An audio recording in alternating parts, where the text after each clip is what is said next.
अभिनेत्री तितिक्षा तावडे व अभिनेता सिद्धार्थ बोडके यांचा नुकताच शाही विवाह सोहळा संपन्न झाला आहे। दोघांचा लग्न सोहळ्यातील फोटो समोर आला असून ही जोडी विवाह बंधनात अडकली असल्याचं पाहायला मिळत आहे। तर वरमाला परिधान करताना तितिक्षाला अश्रू अनावर झाल्याचे पाहायला मिळत आहे।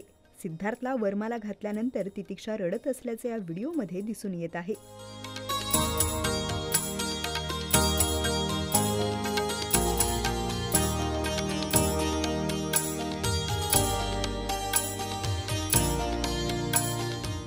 अखेर तितिक्षा व सिद्धार्थची प्रेम कहाणी पूर्ण झाली आहे। मराठमोळा व पारंपरिक अंदाजात या दोघांचा विवाह सोहळा पार पडला आहे।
मराठी चित्रपटसृष्टीतील लेटेस्ट अपडेट्स आणि गॉसिपसाठी आमच्या चॅनेलला सबस्क्राईब करा आणि बेल ऐकन दाबायला विसरू नका।